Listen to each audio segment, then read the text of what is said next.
Hello, everybody. This is Heidi from What Can I Do? Education section, class number 3, or course number 3 at least. This time, we're going to be talking about people.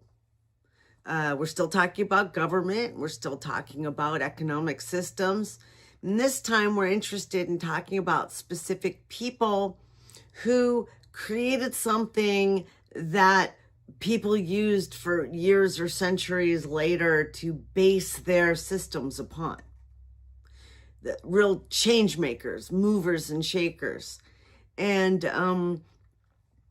this is just a beginning. You're going to hear some people you've heard of before, and then there are going to be some new people. And the outline that we have right now isn't meant to be the be-all and end-all. In fact, again, other people coming in and taking the courses maybe need to bring a new person into the discussion. That's exactly what we would be looking for. But regardless of whether they've appeared in another list or in another class, this is something that I'm going to introduce a group of people to you. And we may talk about them a little bit at the end right now, or that might be saved for the actual courses, the classes within the course class. Doesn't really matter. It's almost interchangeable. That's my problem. So what follows is a timeline of system changers and reformers, starting again with the ancient world being before 500 CE. So starting all the way back in 1750 BCE, we find Hammurabi from Babylon. This was our first comprehensive legal code. So this person created a codified or codified, depending on how you say it, justice system. Replaced arbitrary rule with written law accessible to all subjects. So remember, human life without a government, short, nasty, and brutish. Hammurabi knew this as well and decided to put things down and start creating a written law. And that was back when writing was just getting going anyway, but part of the advantage of having things in writing is that everybody could read the exact same thing. At least until the pigs come out in the night and change the wording so that the sheep and horses don't realize that they're saying something new. That was from Animal Farm, in case anybody doesn't know. In 594 BCE, from Athens comes Solon. We've talked about him before. Economic and political reforms and debt relief. This is the guy that abolished the debt slavery and restructured political power to break through aristocratic monopoly, creating a foundation for later democracy. Let me paraphrase without tripping over my tongue. Solon came along, said, there's a jubilee. Everybody who is now a slave because they owed somebody money doesn't have to be a slave, gets their land back, and gets to be equal with everybody else. And instead of the aristocracy running things the way that they want to for the aristocracy, we now have a system where everybody gets to participate. That was at least the theory. And we've already talked about Cleisthenes, also from Athens, who reformed their constitution and created the Demokratia. I don't know. I don't speak Greek, but it has a K in it, so I knew it was pronounced a little bit differently. Anyway, he created this based on geography and not clans. So he started a thing where you live and the people that you surround yourself with, this is where laws come from. Y'all get together, you decide how you want to be ruled, or you consent to the ruler, and it isn't because you have a family somewhere else that you're defending. Invented political citizenship based on residence rather than kinship, breaking tribal power structures was the idea. In the medieval period, there's Justinian, who started the Byzantine Empire, or came from the Byzantine Empire. He codified Roman law, corpus juris civilis, systematized centuries of legal precedent into a coherent framework that became the foundation of the European legal systems. Justinian, justice. There's something about that. Juris civilis, jurisprudence. That corpus juris civilis, first of all, is the body of civil law. Jurisprudence is how I think it's the procedure by which the law works. Does that make sense? Yes. Okay. Then there are the Magna Carta barons from England, where they force limits on royal power. They established the principle that even monarchs are subject to the law. Maybe not the same law, maybe not all the law, but subject to it, which created a framework for constitutional governance. Note the duality now in the United Kingdom, where they still have monarchs, but they're ruled by parliamentary procedure and constitutional governance. So I guess they can work together, but then the monarch doesn't have absolute power, which I guess leaves the monarchy to be hereditary and titular. I guess. Anyway, in 1265, and Magna Carta, I didn't say it was 1215. In 1265, Simon de Montfort, it sounds French. That's just how I said it. I don't know. It could be Simon de Montfort. I have no idea, but it looked French, so I said Simon de Montfort. But yeah, England called the first elected parliament. So he created a representative assembly, including commoners, establishing a precedent for democratic participation in governance.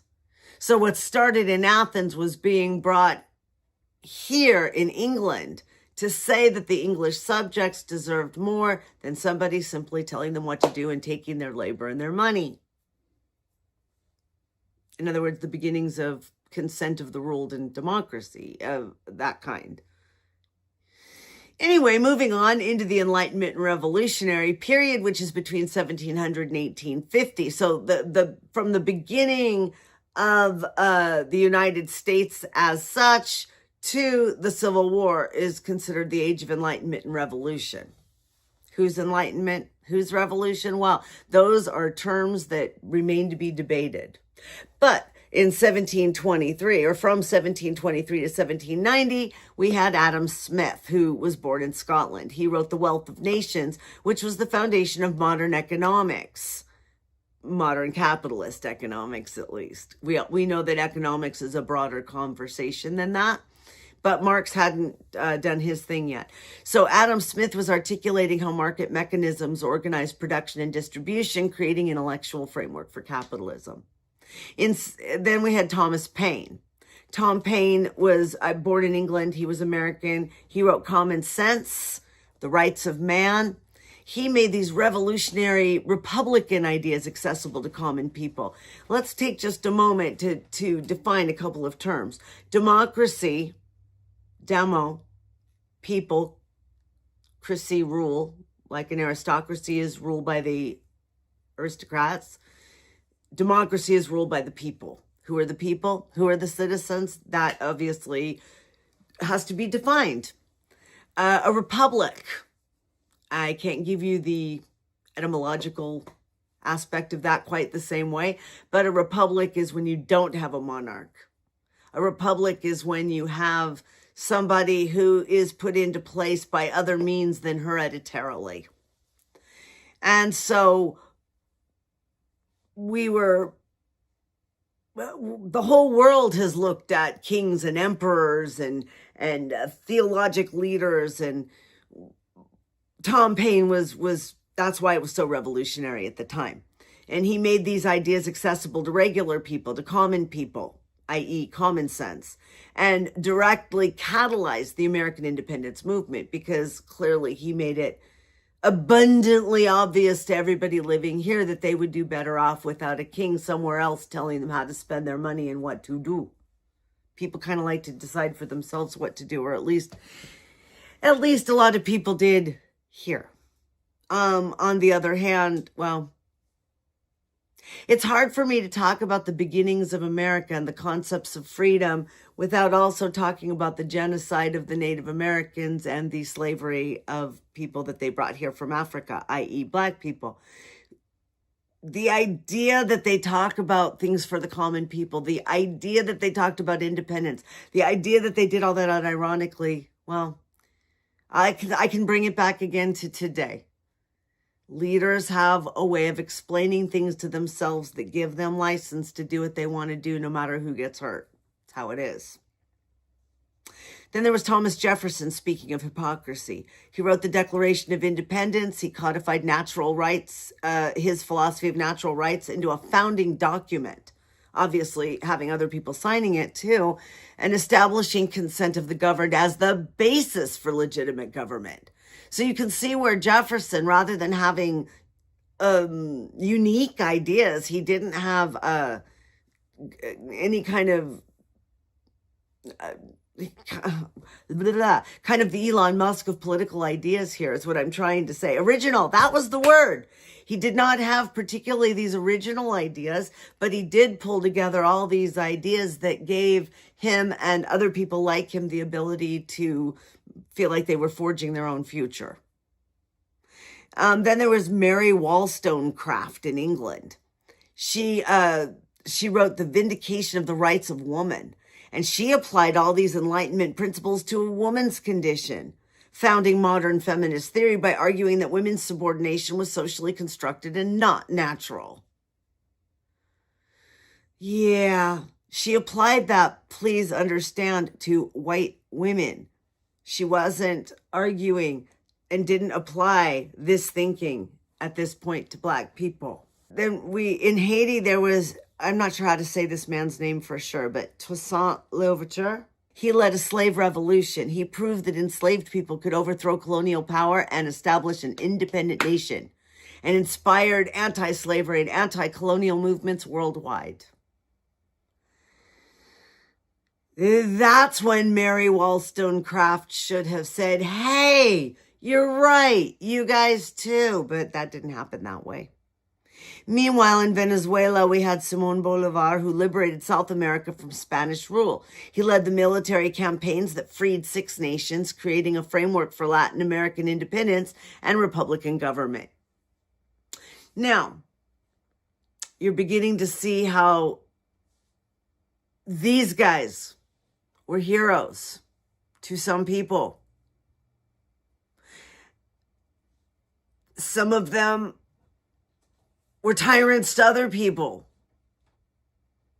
Some of them were the enemies of people that other people thought were heroes. That's what we were talking about in the last course. John Stuart Mill in England, he wrote on liberty. He introduced or expounded upon the utilitarian philosophy. This idea that a government's job was to do the most good for the most people and the least amount of harm. That's where you get some of the tyranny of the majority, however, because what's good for the most people might be cruel, immoral, sinful to the few. So while it's an interesting thing that we should be applying and definitely looking at, it's kind of a guiding principle. It's not the be-all, end-all of morality, believe me. John Stuart Mill also wanted to limit government power and defended individual liberty as the foundation for human flourishing and social progress. So look at how those two things went together. But when you have the majority of people who can vote being white men with power, maybe utilitarianism worked for them. David Thoreau of Massachusetts wrote Civil Disobedience, and he articulated a moral obligation to resist unjust laws through nonviolent action. And he influenced Gandhi and King and subsequent resistance movements. I'll leave that there. I have some other thoughts about Thoreau, but I will leave that there. Along came in the mid-1800s, well, he was born in 1818, along came Karl Marx in what was Prussia, then Germany. He wrote Das Kapital, the capital. Note, capitalism. Note, discussing about what happens when there is capital in capitalists. That's what he was talking about. The Communist Manifesto. Basically, he analyzed capitalism. Das Kapital. He analyzed it. He saw what were the contradictions. He saw what was hurting people. He was able to propose a revolutionary transformation. He thought it would happen somewhat naturally. He then began and shaped the socialist and communist movements globally.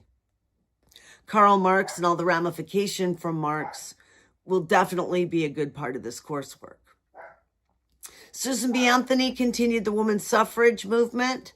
She built an organizational infrastructure for women's voting rights through tireless organizing, civil disobedience, coalition building. And that's influenced how people try to make change in this country from then until now. Harriet Tubman. Well, Harriet Tubman did it a different way. They weren't listening to Harriet Tubman.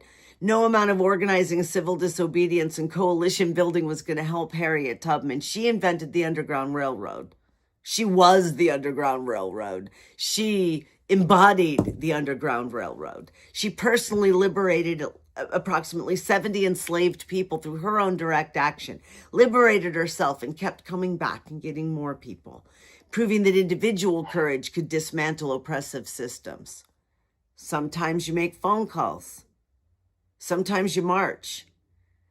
Sometimes you walk into danger and take the people that are being hurt and take them to safety. Harriet Tubman. Definitely a hero to some people. Maybe not a hero to everybody, but she should be. Clara Barton, she founded the American Red Cross. She institutionalized humanitarian relief by creating an organization to respond to disasters, setting the stage for like Chef Andre and other organizations of that sort. Then there's Alfred. You see where I put the accent on the wrong syllable on the wrong name, right? Alfred Nobel. No, did you count? What is going on? Sorry. Alfred Nobel from Sweden. He invented dynamite and then felt so bad he established the prizes so that his money and his notoriety could go towards peace and other advancements for humanity, because he was absolutely horrified that his invention had been used to hurt so many people. So he's been advancing peace, science, and literature and shaping global incentives for beneficial innovation instead of being known just for explosions. Also in the 1800s, and he then passed away in 1912, Samuel Gompers, born in England, coming to the U.S., he was the AFL founder, Labor Federation. He built enduring labor organization,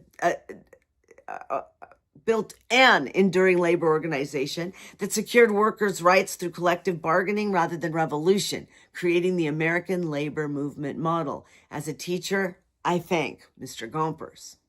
And all of the workers, my goodness, from the coal mines to the factories to the classrooms, all of the people who walked, all of the farm workers, thank you. Thank you, all of you. This is the kind of thing that we can do and we must do, and it should serve as a model for right now when all of us might have to go out into the streets shortly.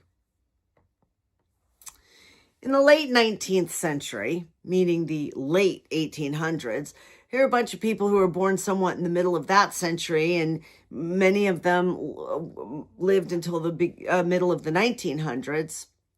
There was Eugene Debs from Indiana, who was a labor leader and a Socialist Party founder. Did some socialist organizing, showed how labor organizing could challenge corporate power. Emmeline Pankhurst in England was a militant suffragette, did civil disobedience, dramatic civil disobedience and hunger strikes to force women's suffrage into the political agenda when the peaceful methods failed. Unfortunately, see, what's good for the goose is good for the gander. I'm not saying it's wrong, but when our heroes are this strong, when our heroes do what they have to do when peaceful methods fail, then theirs do too. And their heroes are our tyrants. And our heroes may be theirs. I don't know what to do with that, but it's happening over and over. Jane Addams started the Hull House, which was a settlement house movement, a model for addressing urban poverty through community-based services and resident participation, basically founding modern social work. It's not that liberals or progressives think that people shouldn't work for the help that they get towards their sustenance. It's that there's a socialist element to it. They can only do as much as they can do, and they should get what they need. In Mississippi, Ida B. Wells, an anti-lynching crusader. Imagine the bravery it would take to confront the people who are willing to hang people that look like you up by their neck. She was a journalist. She documented systematic racial terror through investigative journalism and forced national confrontation with white supremacist violence. The heroism of some of these people to confront, to stand in the way of such violent power. The people who are on the streets now, the people who are shouting at ICE, the people who get right in the way, the people who take the tear gas, the people who are putting themselves in between the bullets and the immigrants. Yeah. Sun Yat-sen from China started a Republican revolution, overthrew the, is it Qing? Q-I-N-G? Qing dynasty? Led a transformation from imperial rule to the Republic in China and created a framework for modern Chinese political identity and nationalism. So this was some of the Chinese identity before the socialism, which, as you probably know, came about during World War II or right after World War II, I think. Whereas the communism in in Russia and the collection of the Soviet Union was something that was more World War I time. Just for the sake of it. Then we have W.E.B. Du Bois in Massachusetts, who was the NAACP co-founder. The Souls of Black Folk. Built institutional infrastructure for civil rights, for the civil rights movement, and articulated how systemic racism operated psychologically and structurally. This isn't something new. This isn't something that libs have brought up recently to manipulate anything. It has nothing to do with so-called TDS. No. Systemic racism was noticed. Oh, I don't know. Maybe slavery, Jim Crow, the need for the civil rights. Yeah, we've known for a long time. A long time. Mahatma Gandhi in India took some of those ideas that we've talked about from Thoreau, nonviolent resistance, and set about getting the Indian independence. Demonstrated how organized nonviolent mass action could defeat a colonial empire, creating a model used by liberation movements worldwide. I also want to point out that I think that some of the imperialism had become less profitable. I don't want anyone to think that power gives itself up just because you look it in the eye. Definitely more complicated than that. Emiliano Zapata in Mexico led the Mexican Revolution and agrarian reform. There was a peasant uprising demanding land redistribution and establishing the principle that the rural poor had rights to the land where they worked. Now, see, to me, that's analogous to Marx. That's action that shows what Marx was talking about, in this case with land as opposed to labor and means of capital. That makes sense to you? Yes.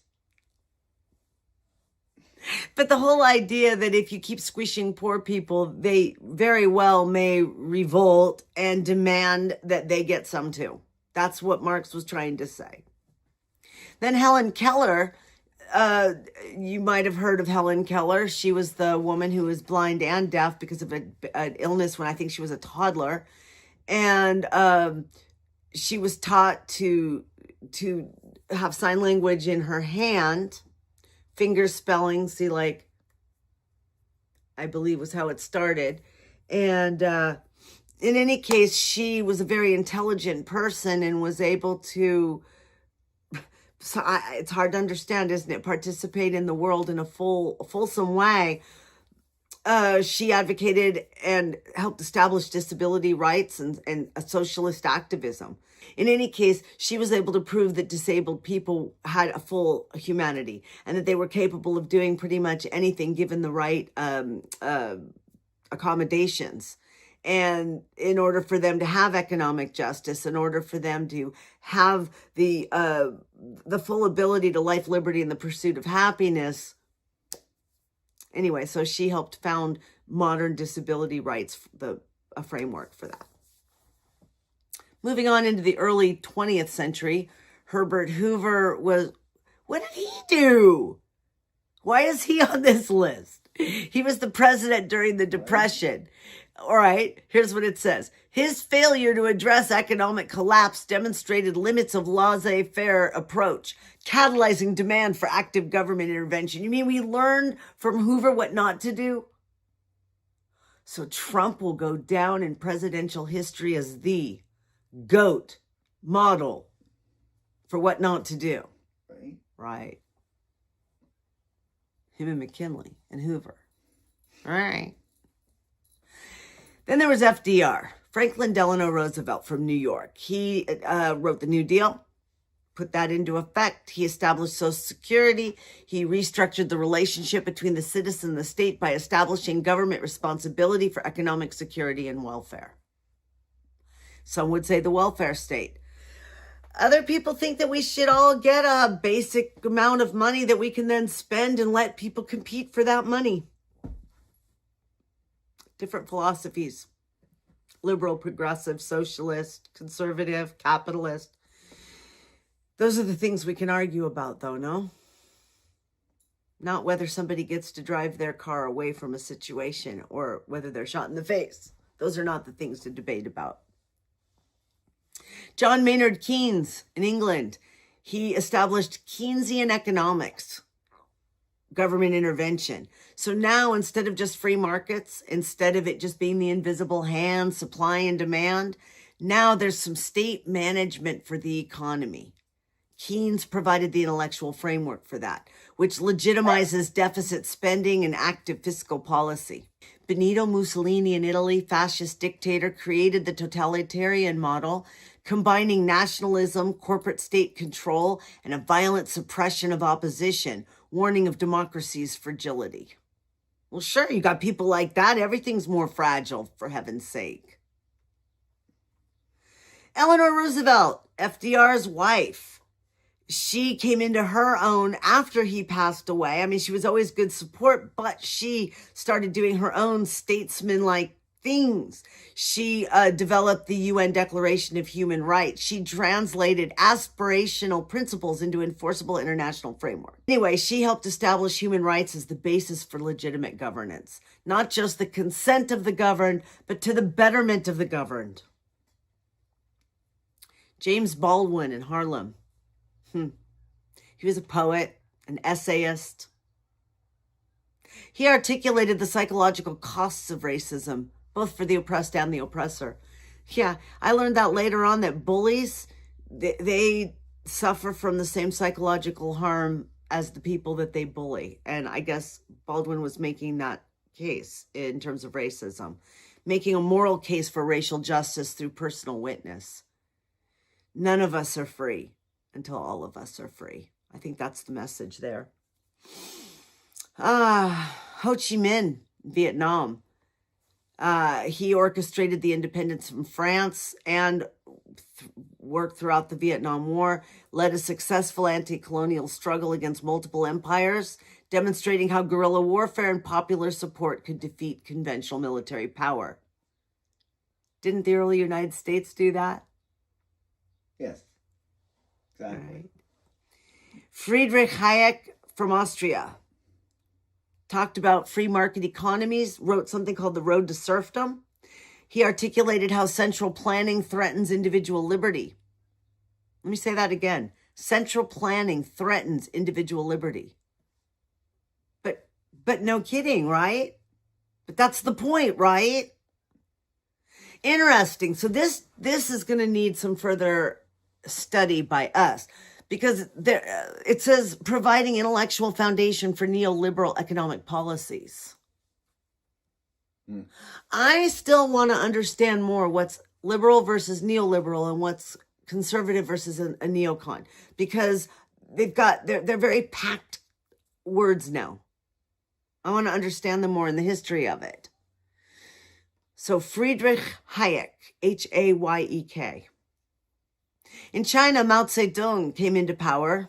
Mao Zedong, I don't know. Communist revolution. He transformed the world's most populous nation through revolutionary mobilization of the peasantry, demonstrating communist models reach beyond industrial societies.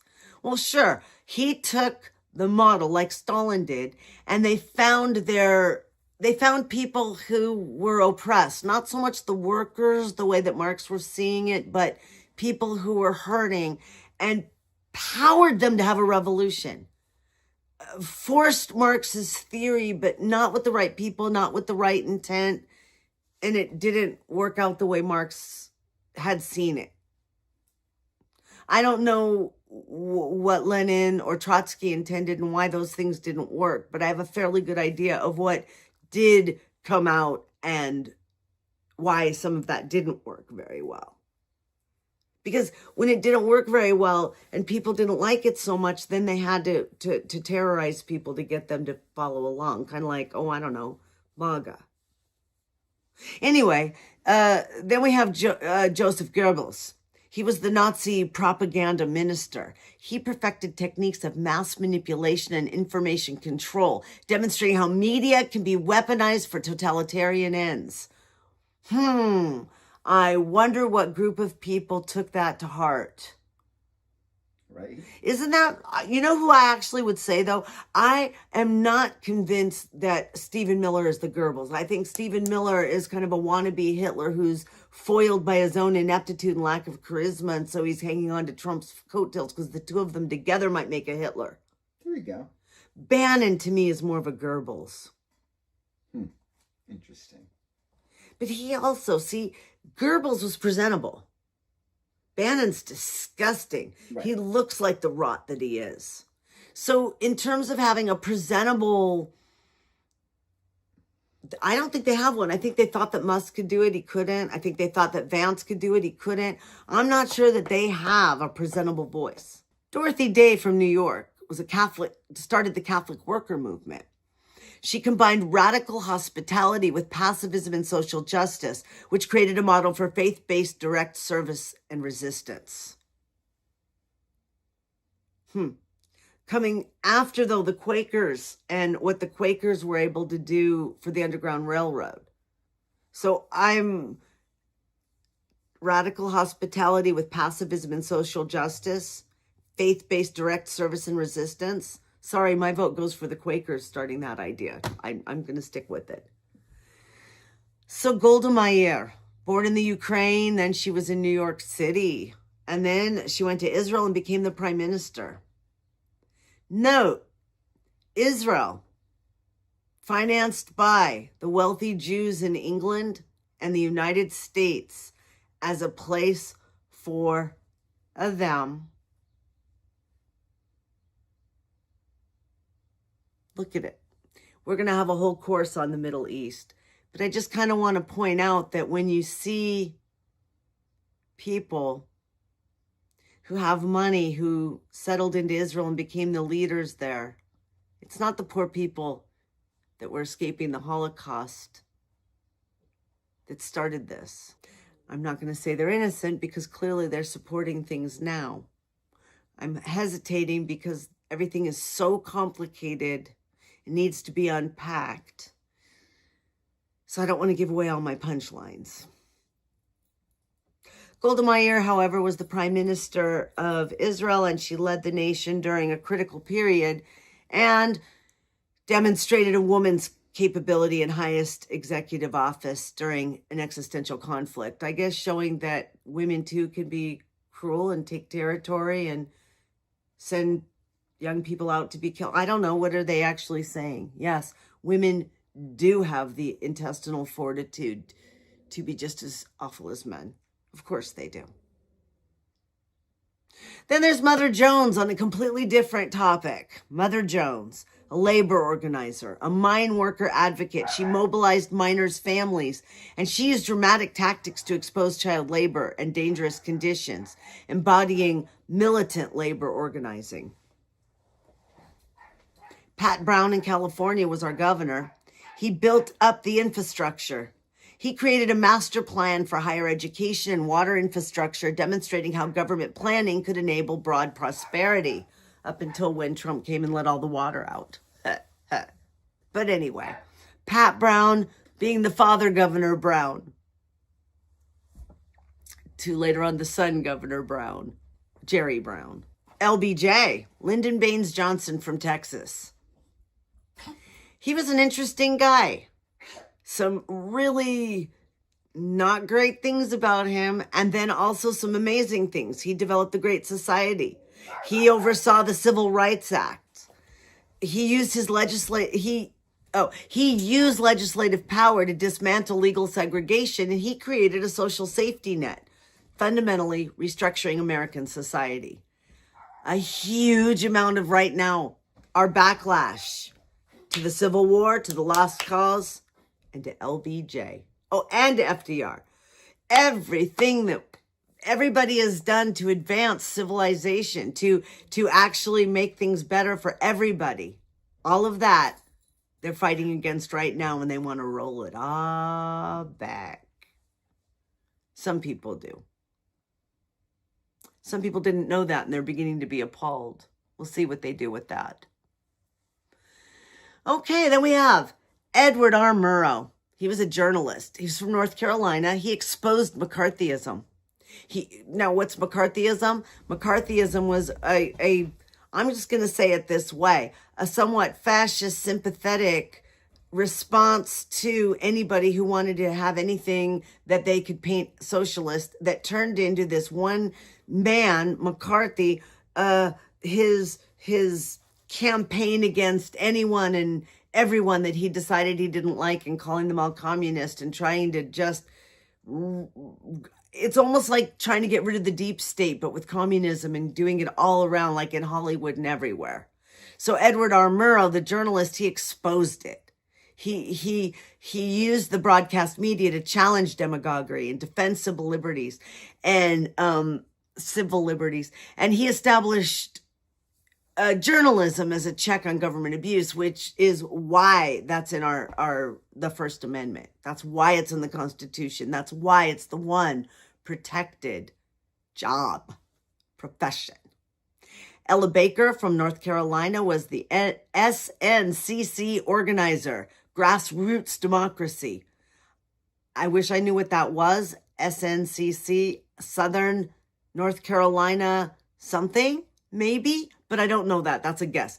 She developed a participatory organizing model, empowering local leadership rather than charismatic authority. So here, this tells you something. She influenced subsequent social movements. Charismatic authority, to be suspect. Might be great, might not be great, but charisma fools us. Empowering local leadership. Somewhat of a balance, if not an antidote. Saul Alinsky in Chicago developed rules for radicals. He was a community organizer. Systematized tactics for grassroots power building, creating methodology used by organizers across ideological spectrums.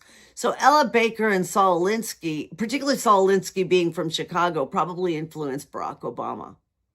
That would be worth looking at, to see how the community builders developed over time and what influenced our modern politicians. Now here's Ronald Reagan. Ronald Reagan, oh good, Illinois claimed him on here. No, he was born in Illinois. He became the governor of California, 1967. And after fundamentally hurting and changing our state and putting all of the mentally ill people out on the streets rather than being, I'm not sure the institutions were doing a great job necessarily, but they were keeping them off the streets, and then they weren't. And then he became president and tried to do some of the, I know some people think he's wonderful, and I'm willing to have a debate on what he did and what was good and what was bad, but I was a young adult at that point and I wasn't impressed. He implemented a conservative revolution, shrinking government's role in deregulating the economy, fundamentally reshaping American political consensus. He took away a lot of safety, made it easier for what's happening today. That's how I look at it. He paved the way. That deserves a whole class. Ronald Reagan deserves a whole entire class. Well, then there was Bayard Rustin from Pennsylvania. He organized a march on Washington for gay rights. He provided the strategic genius behind the civil rights movement while advocating for LGBTQ equality, bridging liberation movements. Now he passed away in 1986. So I'm willing to bet that he was, I don't know. I don't know I don't know much about him. I'd like to find out more about him and how maybe he influenced or was influenced by Harvey Milk. Seems like an interesting connection. Menachem Begin, born in Belarus, became the Prime Minister of Israel, attended the Camp David Accords. He was a former militant who made peace with Egypt, demonstrating how adversaries can conform conflict through negotiated compromise. Yeah, but you know, that's true. But it's also true that as people develop and get power, they start to make compromises with other powerful people. And I don't know how much that peace trickles down. I don't know how much anybody benefited but the leaders. I'd like to know more about that. So again, we need to do a series of classes to develop a whole Middle Eastern course. And there is indeed, on the curriculum, there is a place for this deeper dive. Fred Hampton in Illinois was the Black Panther leader killed by police in 1969. He built a multiracial coalition and survival programs before he was assassinated, showing both potential and vulnerability, the potential and the vulnerability of revolutionary organizing.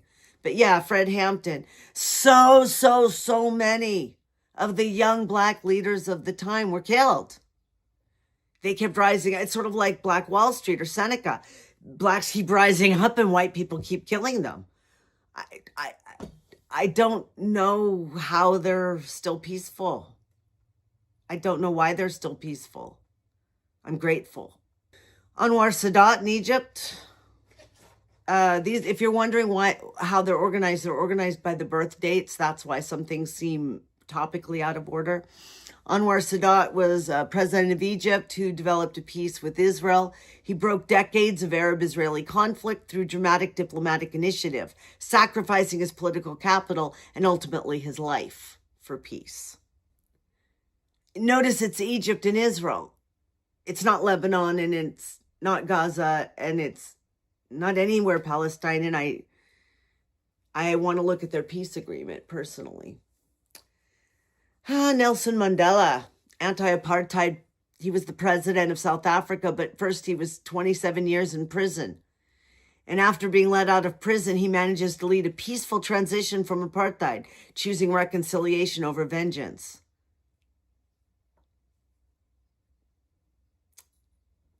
And it's the white South Africans that the United States is currently getting behind and offering. Well, that's its own class too, isn't it? But look that up. South Africans now. And there was George Wallace. He was a segregationist governor of Alabama. After he was shot, ended up in a wheelchair, he decided to renounce racism. But not until it affects you, right? Madalyn Murray O'Hair was an atheist activist. She helped get school prayer banned. She used the courts to remove mandatory religious observance from public schools and established a secular governance principles.